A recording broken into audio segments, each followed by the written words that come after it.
Remember, God loves you and we love you, and Jesus is Lord.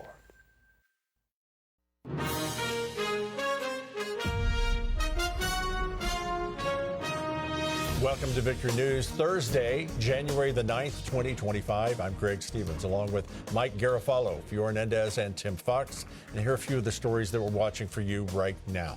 The Biden administration plans to refund millions of dollars to illegal immigrants who applied for its unsuccessful amnesty program. Former Congressman Lieutenant Colonel Allen West joins us to figure out what refund means. And the stocks of some congressional Democrats spiked an amazing 31% in 2024, far outpacing the market itself. Ahead, we'll talk with the host of Politically Basic, Kyle Campbell, about this and more. But first, let's go to Fiora Hernandez with our headlines. Fiora. Thank you, Greg. The death toll from the 5 wildfires burning in California now stands at 5. In addition, according to officials, they are seeing a high number of burn victims. The first fire started burning on Tuesday, fueled by Santa Ana winds coming in off the coast, in some cases at hurricane strength. The fires are now considered the most destructive in Los Angeles County history and have spread faster, in part also due to a water shortage. The 5 fires currently burning are the Palisades, Eaton, Hearst, Lydia, and Sunset. This is pretty devastating. This is pretty devastating. I don't think LA's seen anything like this before. Officials say more than 1,000 structures, including homes and businesses, have burned to the ground. According to CNN, the largest of the blazes, the Palisades fire, is now more than 17,000 acres in size with zero containment. More than 100,000 people have been forced to evacuate, with the scene of abandoned cars, as you see there on the road, looking almost surreal.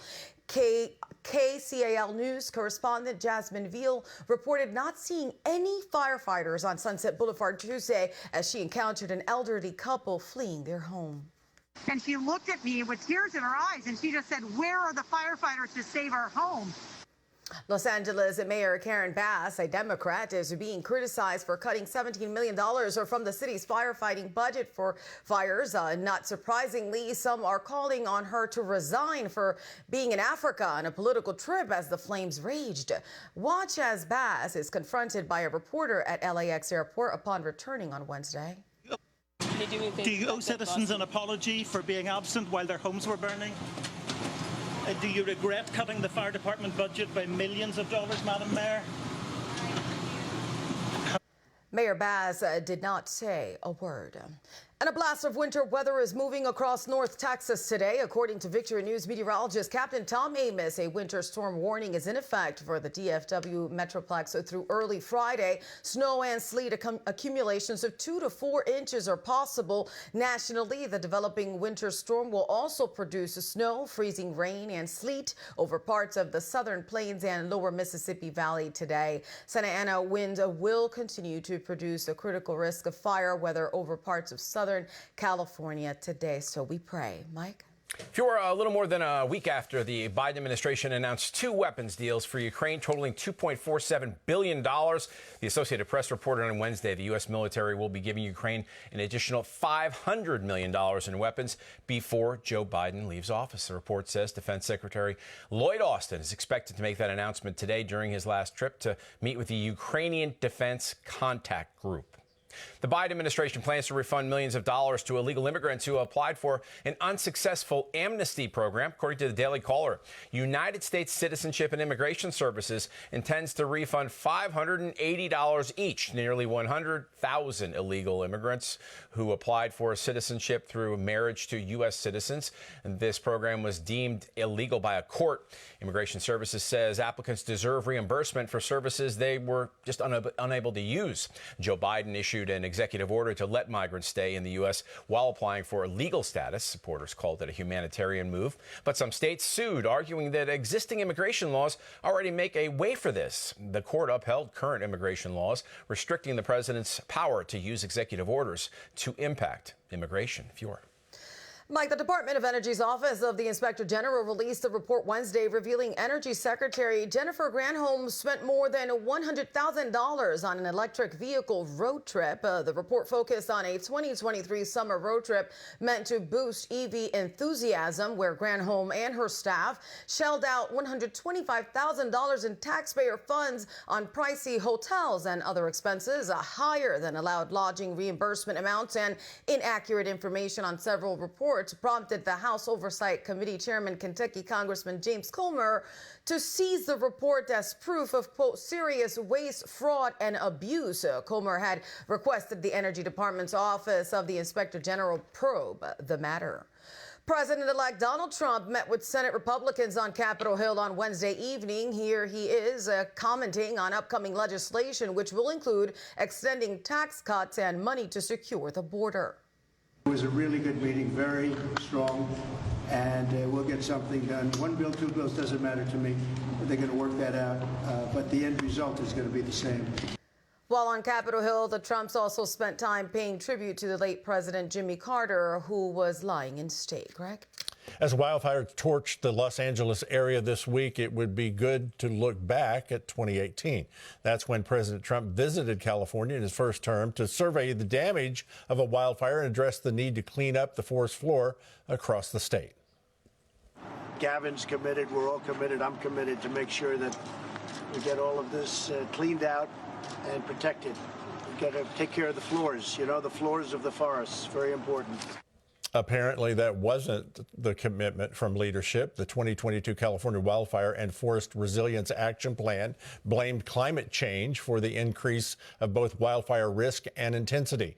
Yesterday, President-elect Donald Trump dressed down the Democrat governor, stating this: Governor Gavin Newsom refused to sign the water restoration declaration put before him that would have allowed millions of gallons of water from excess rain and snowmelt from the north to flow daily into many parts of California, including the areas that are currently burning in a virtually apocalyptic way. He is the blame for this, end quote. Governor Gavin Newsom's office responded to Trump's criticism, stating there was no such thing as a Water Restoration Act. And just 3 months ago, Trump talked about California's water issue with podcaster Joe Rogan. In order to protect a tiny little fish, the water up north gets routed into the Pacific Ocean. Millions and millions of gallons of water gets poured. I could have water for all of that land. Water for your forests. Your forests are dry as a bone. Yeah. Okay? Dangerous. That water could be routed. You could have everything. Oh, not only dangerous, billions of dollars a year they spend on forest fires. Trump concluded actions under the guise of environmentalism are costing Californians. Joining us now is the host of the Steadfast and Loyal podcast, former Congressman, Victory News contributor, Lieutenant Colonel Allen West. Welcome to Victory News, sir. Always a pleasure to be with you. Thank you, Greg. The cover of the New York Post today shouts Hell A today as it points to the combination of a fire fury and bad city management, leaving citizens and firefighters without water to battle the wildfire. I want to play a brief exchange between a Sky News reporter and Mayor Karen Bass on her return from Ghana yesterday, as well as a soundbite from her first public statement to Los Angeles citizens. Here it is. Do you owe citizens an apology for being absent while their homes were burning? Do you regret cutting the fire department budget by millions of dollars, Madam Mayor? Have you nothing to say today? Right now, if you need help, emergency information, resources, and shelter is available. All of this can be found at URL. Colonel, you've served in public office. Your assessment of what's going on there? Well, once again, you have the failure of leadership. When you have a mayor that is over attending the inauguration of a president in Ghana instead of being there at the forefront, that is, exactly what that reporter was trying to bring out. But let's also talk about some of the things she has done. Has been articulated already, cutting some $17 million from the firefighting budget there in L.A., but then also selling excess fire equipment over to Ukraine. And I'm sure they could use that firefighting equipment there right now. And of course, she's had a part to play in this lack of water that is there to prevent the spread of these fires. You have these fires 0% contained That means that they're still, wreaking havoc, and you know that the winds will continue to whip up. So this is a person that Joe Biden once considered to be his running mate for vice president.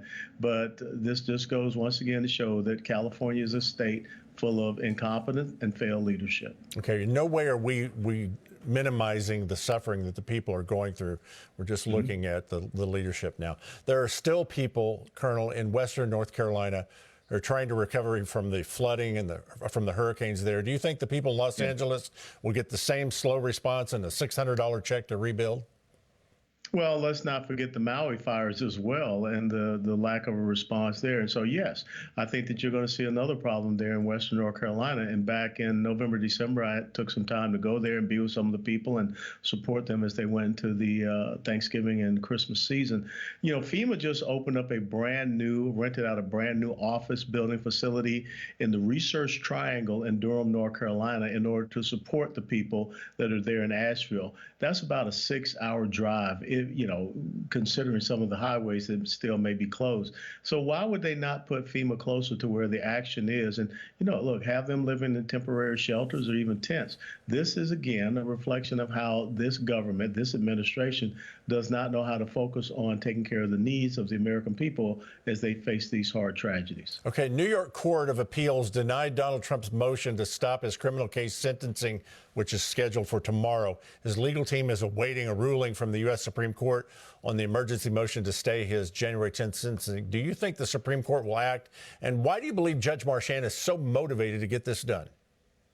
Well, this is just a parting shot. The left has to have a talking point that they have this person that is now going to be inaugurated on the 20th of January, that's a quote unquote convicted felon, when we all know that this was a kangaroo court. They are guilty in the court of Judge Marchand of, not allowing, withholding exculpatory testimony, which was from the Federal Elections Commission. They took the charges, which are normally misdemeanor, and they upgraded to a felony. That's Alvin Bragg. So no one cares about what they're seeking to do there. And he has already said there's not going to be any punishment, jail time, or anything of this nature. So this is just about a talking point that they can throw against Donald Trump. But the American people are tired of these sideshow antics. Okay, as big tech world looks to adapt to a new president and administration, Senator Rand Paul said big does not equal bad. Listen to this. The Biden administration has been zealous in trying to break up businesses. I'm of the opinion, as a libertarian, as a free market guy, that big is not necessarily bad, that big, as long as the prices are being reduced, as long as the consumer is getting a cheaper product, is not necessarily bad, and the government shouldn't intervene. He said that big or small, we need to stop the government from telling media what to say or what to censor. What are your thoughts? Well, I think that we have free speech, and we should not have the government leveraging these social media companies to attack our First Amendment rights. But we need to let the free market dictate itself. We don't want to have monopolies, and we don't want to have violation of our constitutional rights. And I think that's the problem. Yeah, the government can't pick the winners and losers. You're correct, Colonel. Thank you so much. Back to you in just a moment. Mike? Greg, U.S. Capitol Police arrested a Washington, D.C. man on Wednesday afternoon after he tried to enter the Capitol Visitor Center with a machete and 3 knives. The incident happened just after 2 p.m., a few hours before President-elect Donald Trump was to visit the Capitol building, which he did. Police say they arrested 44-year-old Mel Horn. His motive for trying to bring the weapons into the Capitol complex is unclear at this point. A Pennsylvania couple with reported ties to Antifa were sentenced for their roles in a 2023 bombing at the University of Pittsburgh targeting a conservative event. According to the Post-Millennial, 37-year-old Brian DePippa received 5 years in prison after pleading guilty to conspiracy and obstruction of law enforcement, while his 42-year-old wife, Crystal, was sentenced to 3 years probation for obstruction. Both were ordered to pay over $48,000 in restitution to injured police officers and the university. Brian admitted to deploying 2 incendiary smoke devices and a large firework around a crowd of people waiting to enter an event where the Daily Wire's Michael Knowles was giving a speech on womanhood and transgenderism. The attack caused serious injuries to a number of police officers. Fior. Mike, a 300-gallon fuel tank fell from an F-16 fighter jet Tuesday, crashing into a Florida neighborhood near an elementary school in Niceville, Florida. Eglin Air Force Base issued a press release Wednesday addressing the incident, noting the tank dropped from a 96th Test Wing F-16 Fighting Falcon aircraft and landed in someone's yard, missing nearby houses and cars. No injuries or property damage were reported, and Niceville City Manager David Deitch told Mid-Bay News, "Only by the grace of God, it landed between two houses." The military base said its personnel were cleaning up the crash site, and an investigation into the incident was ongoing. A similar incident happened in July in Michigan when an Ohio National Guard F-16 declared an emergency and dropped its fuel tanks. One landed in a parking lot, causing minimal damage to a few cars. The second tank exploded upon landing in Lake Huron. Kroger and Sam's Club confirmed this week that they do not sell mifepristone, a widely used abortion pill, despite earlier reports and pressure from Democratic officials to make it available. According to the Daily Wire, both companies attributed the online listings of the drug to errors, with Kroger citing a mistaken posting and Sam's Club blaming incorrect information from a third-party vendor. The controversy arose after pro-life organization Life Action reported the drug's availability on the retailer's websites. Kroger clarified it has never sold mifepristone and is reviewing the FDA's updated guidelines. The announcements come amid campaigns from conservative groups such as Alliance Defending Freedom, urging retailers not to sell abortion pills, countering activism from abortion rights advocates. ADF praised the decision as a significant shift in corporate behavior. Tim? Fiore, a pro-life group, is going on the offensive across the nation to save the unborn. According to Life News, on Monday, Students for Life Action launched a major lobbying effort to cover 26 states as part of its Make America Pro-Life Again roadmap. The goal is to promote legislation that protects preborn children and addresses the dangers of abortion pills. Vice President of Political Affairs for SFL Action, Chanel Jacobs, said, as state legislative sessions began, the pro-life generation calls on all elected leaders to protect life in law and in service, especially in light of the loss of one of the most pro-abortion presidential tickets in U.S. history. The organization will focus on introducing life at conception bills and defunding Planned Parenthood. In a lawsuit filed Tuesday, two truckers are suing Minnesota in an attempt to protect their Second Amendment rights. According to Washington Times, Texas resident David McCoy and Georgian Jeffrey Johnson Sr. contend Minnesota's gun laws prohibits them from carrying their firearms as they drive their roads. It calls for them to apply for a state permit at a local sheriff's office and wait up to 30 days for a decision. The pair claims the state law tramples their Second Amendment rights, even though they are licensed to carry in their home states. In the complaint, lawyers for the men write, individuals do not lose their constitutional rights simply by crossing into another state. Mike. Tim, congressional Democrats' stock portfolio spiked 31% in 2024, far outpacing the S&P 500. According to a new report, a study by Unusual Whales found that Democrats outpaced the S&P by 7% and Republican colleagues by 5%. The report estimated the stock portfolios by calculating the values from the beginning of 2024 until the end of the year. Florida Democrat Debbie Wasserman Schultz had the biggest gain with a 142% increase in her portfolio. The Congresswoman purchased shares of Helka Mining Company, which peaked at plus 45%, and Viasat, a military company whose stock price rose 41% after she purchased it. According to Breitbart News, last year a poll found 86% of Americans support barring members of Congress and their families from trading stocks. And joining us now is the host of Politically Basic, Kyle Campbell. Kyle, with congressional stock portfolios heading straight north and 86% of Americans wanting members of Congress and their families barred from trading stocks while in office, do you think we could see any possible legislation to put a stop to it? Well, good to be with you guys again. Thanks for having me. This is a really interesting topic because certainly the people understand that those holding political office have insider knowledge that the average everyday American is not going to be privy to. So of course, citizens want to see that their elected officials have the ethics and integrity to manage that insider information appropriately. What I really think is going to happen is there's going to be a lot of talk about this. I'm not terribly confident we're going to see legislation actually make it through all of the channels.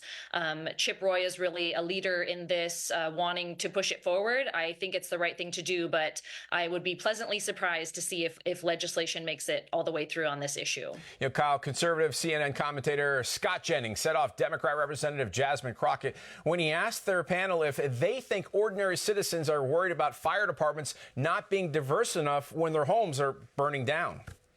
The fact is, stop trying to act as if only white men are the ones that are capable. Because right now, you're sitting at a table with 3 very capable black women. I'm not. I'm just simply saying that as a matter of public policy in California, the main interest in the fire department lately has been in DEI programming and budget cuts. And now we have this massive fire. Are we really? Jennings thinks California's main interest being DEI and budget cuts in the Los Angeles Fire Department is not in the best interest of its citizens. Your thoughts, Kyle? Well, listen, we are experiencing one of the worst fires in Southern California that we've seen in recent days. We're no strangers to this. Fires pop up in Southern California all the time. I've been evacuated more times than I can count in the middle of one of the state's largest fires. What has come to light recently about the distractions of the LA Fire Department and Mayor Karen Bass and how resources and funding has been misallocated and really left the fire department lacking a number of resources has really been a shock, because this should not be happening. We know exactly how to approach fires like this. We have some of the best firefighters anywhere in the country. They're incredibly brave and courageous, but they have not been given what they need to attack these fires. You know, we've got 30,000 acres burning here. It's absolutely massive. It's the size of Boston, if you want to put that into context, or the size of San Francisco. And our leadership has known that this is going to be an issue, not only prepared for fire season that we have here, but the LA fire chief sent a letter to Karen Bass on December 4th saying, hey, this is going to be a problem. We need resources, and really a lot of failures of the department and of the state are being highlighted right now. It's really devastating to see and totally avoidable. I don't appreciate, and I think many people don't appreciate, the distractions of climate change being thrown out there as a cause of some of these fires. Of course, in the LA Fire Department, as we heard, the budget cut $17 million. You saw the mayor get off the plane coming back from Africa, having nothing to say. And of course, the governor, not much better. What do you think should happen to the governor and the mayor? Should they both step down? There are a lot of calls for their resignations. I think it's way past due, particularly for Governor Newsom. You know, in 2014, we actually voted on a proposition to create more water storage. It was a water storage investment proposition. It passed. Taxpayers have been paying into it, and nothing has been done. And so again, climate change and water pressure or gravity that has been used to cover what has been happening is really just governmental mismanagement here. And I think they absolutely should be stepping down at this point. We've lost lives, people have been injured, and it could have been avoided. Absolutely. And Kyle, we'll be praying for you and your fellow Californians out there. Find out more about Kyle and listen to our podcast, Politically Basic, by visiting politicallybasic.com. You can also follow her on X at politicallybasc. Thank you for joining us, Kyle. Thanks so much for having me. Pure. Professor Emeritus at Harvard Law School Alan Dershowitz is blasting Pope Francis for embracing, quote, woke left-wing leanings and for having a, quote, bad case of Palestinianism. According to the Daily Caller, in an opinion piece published Wednesday, the 86-year-old called the Pope's actions a, quote, disservice to Catholicism. He criticized the Pope for siding with the enemies of Christianity, Judaism, and decency by accepting Palestinianism and supporting Hamas. Dershowitz indicated the Pope was hypocritical for suggesting the Israeli military was committing genocide in Gaza when the Vatican knew what genocide was, because according to Dershowitz, it perfected the crime during the Crusades. The professor emphasized genocide required the intent to destroy an entire religious, racial, or ethnic group, not engage in acts of self-defense as Israel is doing. Tim? Thank you, Fiora. Right now, let's get the latest on Israel's war to defend itself from ILTV's Steve Leibowitz. The IDF has recovered the remains of Israeli hostage Youssef Ziadneh in a tunnel in Rafah in southern Gaza.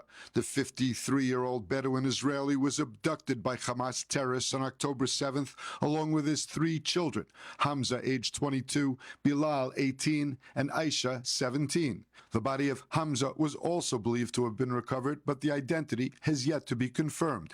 If it is, there will be 98 Israeli hostages or their bodies remaining in Gaza. Balil and Aisha were both released as part of the hostage release of November 2023. Day 461 of the war in Gaza, 3 IDF soldiers were killed in a tank blast. The crew members were killed after driving over a booby-trapped pit in Beit Hanun in northern Gaza that caused a massive explosion. Another soldier was seriously injured and evacuated to hospital. In South Lebanon, the IDF is continuing operations as the 60-day ceasefire heads toward its final weeks.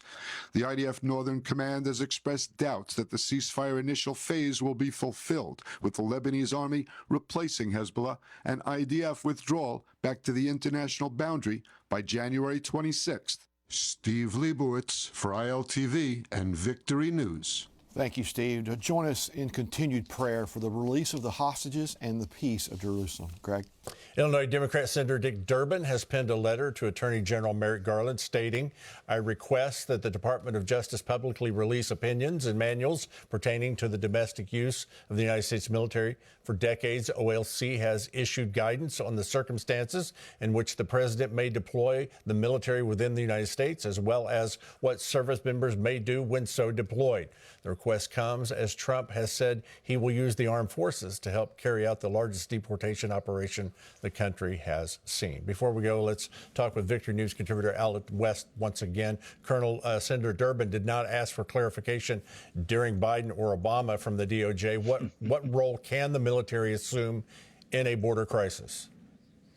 Well, I think one of the things you look at is the designation of the cartels as transnational narco-criminal terrorist organizations, no different from having a Hamas, Hezbollah, Al-Qaeda, Taliban on your border. We should be able to utilize our United States military in those instances and put them under the command of NORTHCOM, Northern Command, which is responsible for the defense of the continental United States of America. As far as involving them with, deportation operations, I think that you will restrict them down at the border to make sure that those operations are secured. I'm not looking at having the United States military going into respective cities. That's something that the ICE is tasked to do. Now, you have a new article on townhall.com entitled "The Left's Deranged Definition of Security." Tell us why liberals fail on security. Well, just look at what we woke up to on the morning of New Year's Day, and that's why they continue to fail in security, as well as the Tren de Aragua and all of the other terrorist cells and incidents that we have here in the United States of America. So their whole definition of security is securing their ideological agenda. They have no problem calling parents domestic terrorists or going out and arresting people that are standing outside of clinics that are dismembering babies in the womb inside, but they will do nothing to protect the American citizens or protect them even from forest fires, as you see in California. All right, be sure to read the Colonel's article at townhall.com. Keep up with him online at Alan West. Sir, great to see you today. Have a great day and a great weekend. You too. Stay warm. Thank you. Thank you very much, sir. We will, in the future, on an upcoming broadcast, we'll have coverage of the highlights of President Carter's memorial service for you. I want to talk about this real quick. We're not criticizing the people of Southern California suffering in the fires. We do have a responsibility in the news to report to you the human causes for these kind of tragedies. We pray for a break in the weather. In the name of Jesus, I pray for a break in the weather so that this will aid the firefighters and the first responders in helping the people of California. And stay safe in the middle of the country as well with all the winter weather. Our thanks to Lieutenant Colonel Alan West, Kyle Campbell, and especially you. Thanks for joining us. The world reports the problem. The Victory Channel brings the answer. Whatever's born of God overcomes the world, and this is the victory that's overcome the world, our faith. That's 1 John chapter 5, verse 4. So stay in faith. God bless you, and we'll look for you next time. Bye for now.